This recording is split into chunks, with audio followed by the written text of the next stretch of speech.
Assalamualaikum warahmatullahi wabarakatuh. Selamat pagi teman-teman.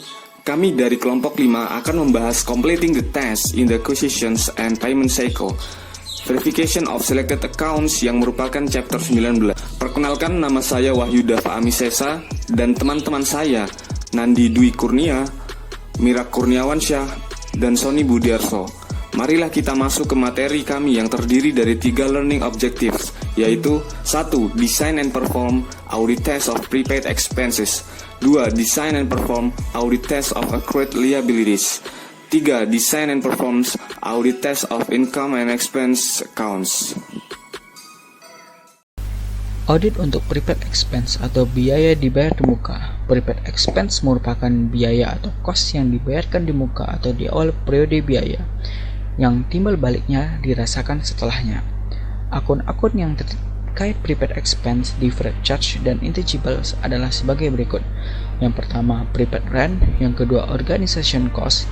Yang ketiga, prepaid tax. Yang keempat, patent. Yang kelima, prepaid insurance. Yang keenam, trademarks. Yang ketujuh, deferred charge. Yang ke-8, copyright. Dan yang ke-9, goodwill. Selanjutnya, dalam pembahasan berikutnya kita akan lebih fokus pada akun prepaid insurance. Hal ini dikarenakan oleh yang pertama, prepaid insurance merupakan akun yang selalu ditemui dalam berbagai kondisi audit karena hampir semua perusahaan pasti memakai jasa asuransi. Yang kedua, masalah yang sering ditemui dalam audit prepaid insurance merupakan masalah yang hampir sama juga dapat ditemui di jenis class of accounts lainnya. Yang ketiga, auditor bertanggung jawab untuk melakukan review terhadap perlindungan asuransi yang merupakan tambahan biaya yang tersembunyi di akun-akun lainnya. Selanjutnya, dalam mengaudit prepaid insurance, auditor dapat menggunakan prosedur yaitu audit test of control dan substantive test of acquisition and cash. Untuk test of control, auditor dapat mengukur efektivitas internal kontrol perusahaan dengan melakukan pengecekan pada kontrol yang diberikan pada yang pertama, kontrol ketika mengakuisisi dan mencatat asuransi. Yang kedua, kontrol ketika melakukan registrasi asuransi. Dan yang ketiga adalah kontrol ketika membebankan biaya asuransi. Prosedur selanjutnya adalah melakukan substantive test of acquisition and cash. Prosedur substantif melakukan pengecekan pada yang pertama, informasi kebijakan yang dilakukan. Yang kedua, saldo awal prepaid insurance. Yang ketiga, kebijakan pembayaran premium asuransi. Yang keempat, jumlah yang dibebankan ke biaya asuransi. Dan yang kelima adalah saldo akhir prepaid insurance. Dalam prosedur substantif dapat dilakukan menjadi 2 bagian, yaitu analytical procedure dan test of detail balance and transaction. Analytical procedure merupakan prosedur yang sering digunakan oleh auditor untuk melakukan pengecekan pada prepaid insurance. Hal ini dikarenakan oleh prosedur ini tidak memakan biaya besar dan efisien secara waktu. Analytical procedure dapat dilakukan dengan cara yang pertama, membandingkan total prepaid insurance dan insurance expense dengan tahun sebelumnya. Yang kedua, menghitung rasio dari prepaid insurance dibagi insurance expense dan membandingkannya dengan tahun sebelumnya. Yang ketiga, membandingkan individual insurance policy yang ada pada schedule of insurance yang diperoleh dari klien dengan tahun sebelumnya. Prosedur selanjutnya adalah test of balance and transaction. Prosedur ini hanya dilakukan oleh auditor dengan keadaan tertentu saja, yang keadaan tersebut mengakibatkan bertambahnya kemungkinan tingkat materialitas lebih tinggi. Hal ini juga diakibatkan oleh alasan prosedur ini juga memakan waktu yang cukup lama dan besarnya biaya yang ditimbulkan, sehingga dalam kondisi umumnya, auditor biasanya hanya menggunakan test of control dan analytical procedure dalam melakukan audit terhadap prepaid insurance. Accrued liabilities. Kategori utama ketiga dari akun dalam akuisisi dan siklus pembayaran adalah kewajiban yang masih harus dibayar, yang merupakan estimasi kewajiban yang belum dibayar untuk jasa atau manfaat yang telah diterima sebelum tanggal neraca. Misalnya, keuntungan dari sewa properti yang meningkat sepanjang tahun. Oleh karena itu, pada tanggal neraca, sebagian dari total biaya sewa yang belum dibayar harus diakui. Jenis pertama kewajiban dalam hal ini meliputi penggajian yang masih harus dibayar, pajak penggajian yang masih harus dibayar, bonus petugas yang masih harus dibayar, komisi yang masih harus dibayar, biaya profesional yang masih harus dibayar, sewa yang masih harus dibayar, dan bunga yang masih harus dibayar. Semua kewajiban akrual tersebut dapat ditentukan dengan jelas. Namun, jenis akrual kedua melibatkan perkiraan di mana jumlah kewajiban yang jatuh tempo tidak pasti, seperti kewajiban untuk pajak penghasilan badan usaha ketika ada kemungkinan yang wajar bahwa jumlah yang dilaporkan pada pengembalian pajak akan diubah atau berubah setelah Direktorat Jenderal Pajak mengaudit pengembalian pajak. Kemudian, biaya jaminan yang masih harus dibayar dan biaya pensiun yang masih harus dibayar adalah akun akrual serupa. Mereka semua tidak pasti. Verifikasi biaya yang masih harus dibayar bervariasi tergantung pada sifat akrual dan keadaan klien. Untuk sebagian besar audit, akrual jenis pertama membutuhkan sedikit waktu untuk audit. Namun, akrual jenis kedua seringkali bersifat material dan memerlukan upaya audit yang cukup besar. Pada kali ini, kita berfokus kepada audit pajak properti yang masih harus dibayar. Gambar tersebut mengilustrasikan akun yang biasanya digunakan oleh perusahaan untuk pajak properti yang masih harus dibayar, yang menunjukkan hubungan antara pajak properti yang masih harus dibayar dan akuisisi, serta siklus pembayaran melalui debit ke akun liability. Karena sumber debit adalah jurnal pengeluaran kas, pembayaran pajak properti seharusnya sudah diuji sebagian dengan pengujian transaksi akuisisi dan siklus pembayaran, seperti beban asuransi. Saldo beban pajak properti adalah jumlah sisa yang dihasilkan dari saldo awal dan akhir dalam pajak properti yang masih harus dibayar. Oleh karena itu, penekanan dalam pengujian harus ada pada pembayaran dan kewajiban pajak properti final. Ketika auditor memverifikasi pajak properti yang masih harus dibayar, kedelapan tujuan balance related audit, kecuali nilai yang dapat direalisasikan, semua adalah relevan. Dua di antaranya sangat penting, meliputi: 1. Properti yang sudah ada di mana akrual pajaknya sesuai berada pada jadwal akrual. Kegagalan untuk memasukkan properti yang pajaknya harus dikumpulkan akan mengecilkan kewajiban properti pajak. Kesalahan penyajian material dapat terjadi, misalnya jika pajak atas properti tidak dibayar sebelum tanggal neraca dan tidak dimasukkan sebagai pajak properti yang masih harus dibayar. Kedua, pajak properti yang masih harus dibayar dicatat secara akurat. Perhatian auditor adalah perlakuan yang konsisten atas akrual dari tahun ke tahun. Auditor menggunakan dua tes utama untuk memasukkan semua akrual. Auditor memverifikasi akrual pada saat yang sama dengan audit pembayaran pajak properti tahun berjalan. Dalam kebanyakan audit, hanya ada sedikit pembayaran pajak properti, tetapi setiap pembayaran seringkali bersifat material. Dan oleh karena itu, setiap pembayaran biasanya diverifikasi. Auditor juga membandingkan akrual dengan tahun-tahun sebelumnya. Bagaimana caranya untuk memverifikasi pajak properti? Auditor dapat memverifikasi pajak properti yang masih harus dibayar dengan menghitung ulang bagian dari total pajak yang berlaku untuk tahun berjalan untuk setiap bagian properti. Pertimbangan terpenting adalah menggunakan porsi yang sama dari setiap pembayaran pajak untuk akrual yang digunakan pada tahun sebelumnya, kecuali ada kondisi yang dapat dibenarkan untuk perubahan. Setelah beban pajak akrual dan properti untuk setiap bagian properti telah dihitung ulang, jumlah total harus ditambahkan dan dibandingkan dengan buku besar. Dalam banyak kasus, pajak properti dibebankan ke lebih dari satu akun pengeluaran. Dalam hal ini, auditor harus menguji klasifikasi yang benar dengan mengevaluasi apakah jumlah yang benar dibebankan ke setiap akun tersebut. Selanjutnya, audit akun pendapatan dan biaya yang terkait langsung dengan neraca dan bukan bagian terpisah dari proses audit. Salah saji dalam akun laporan laba rugi hampir selalu sama-sama mempengaruhi akun neraca.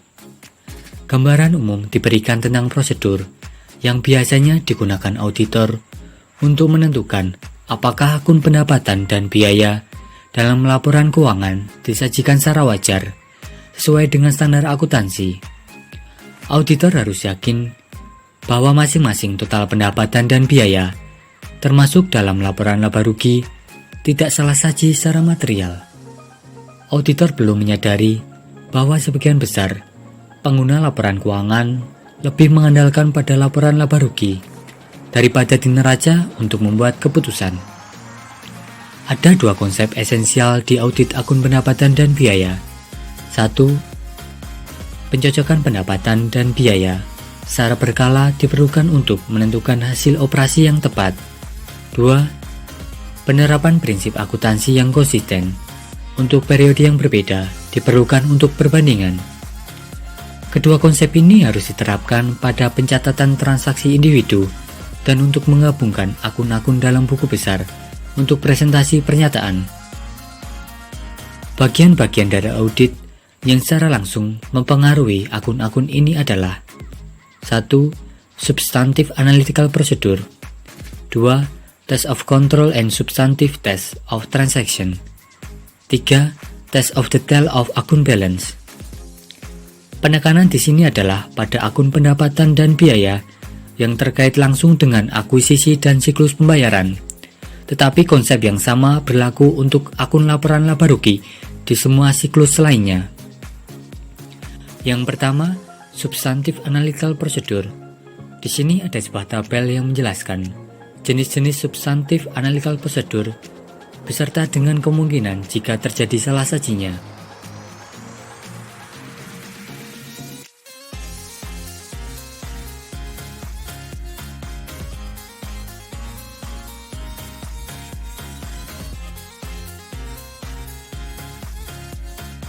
Yang kedua, Test of Control and Substantive Test of Transaction. Pengujian pengendalian maupun pengujian substantif atas transaksi memiliki pengaruh yang simultan dalam memverifikasi akun neraca dan laporan laba rugi.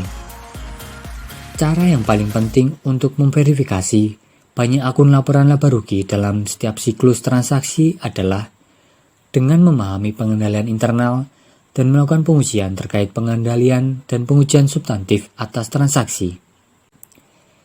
Yang ketiga, Test of Detail of Akun Balance. Analisis akun biaya melibatkan pemeriksaan auditor atas dokumen yang mendasari transaksi individu dan jumlah yang menyusun rincian total dari akun biaya.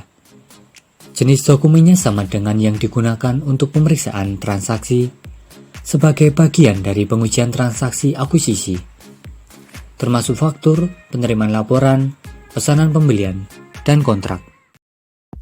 Oke, kita lanjut ke tes detail of balance expense analysis. Kenapa sih perlu untuk melakukan tes detail of balance expense analysis ini?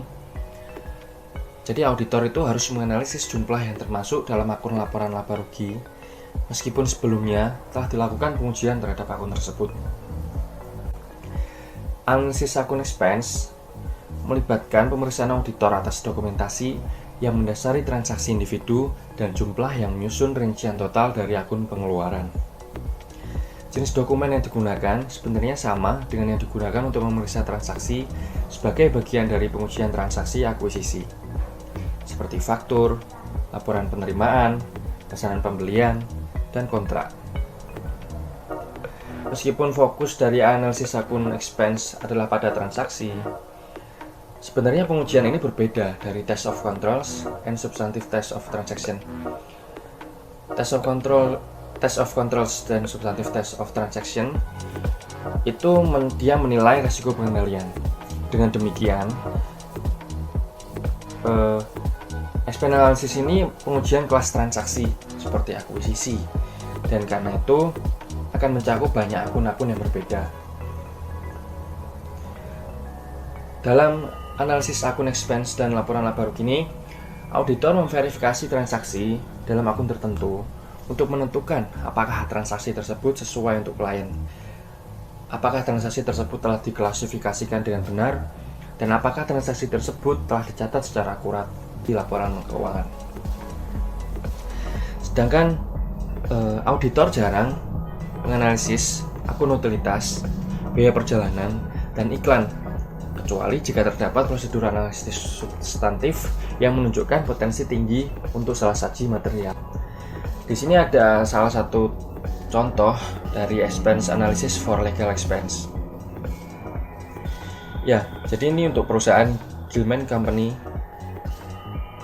Dia mencatat beberapa pengeluaran dari segi legal seperti konsultasi dan assistance in collecting overdue receivable, dan dia menjelaskan per akun-akun di keterangan yang ada di bawah.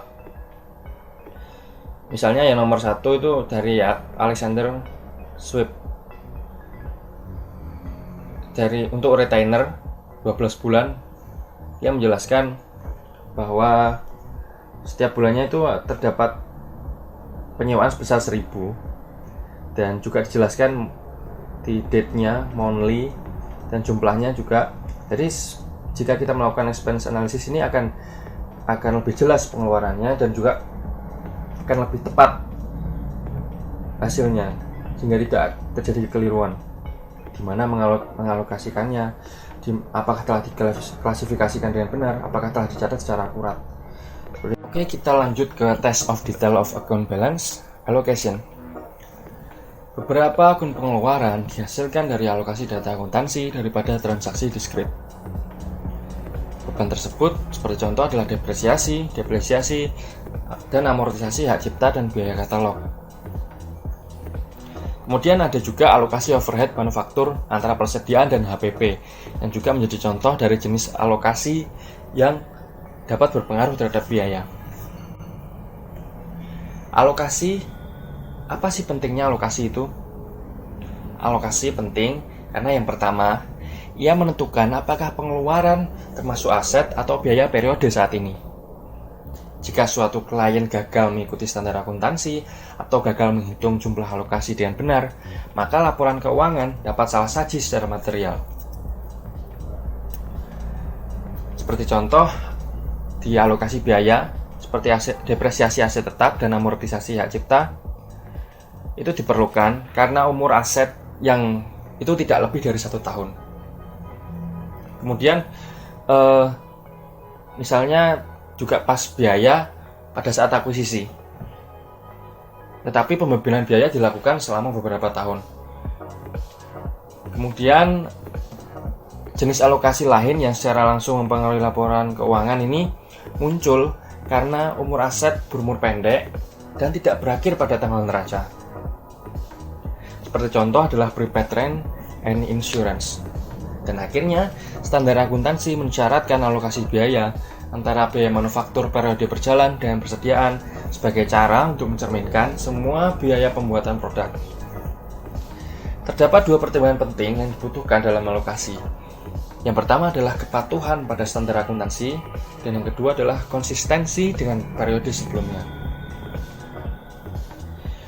Kemudian ada prosedur audit yang terpenting untuk melakukan alokasi audit, yaitu pengujian kewajaran keseluruhan menggunakan substantif analytical procedure and recalculation of the client result. Auditor biasanya melakukan pengujian ini sebagai bagian dari audit akun aset atau akun liabilitas terkait.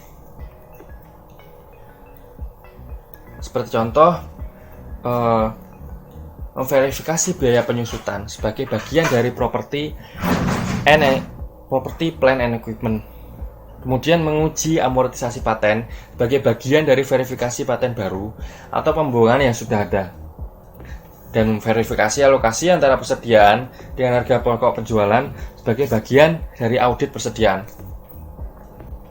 Baik, sekian dari penjelasan dari kelompok kami. Semoga ilmu yang kami sampaikan dapat berguna dan bermanfaat. Terima kasih atas perhatiannya teman-teman. Wassalamualaikum warahmatullahi wabarakatuh.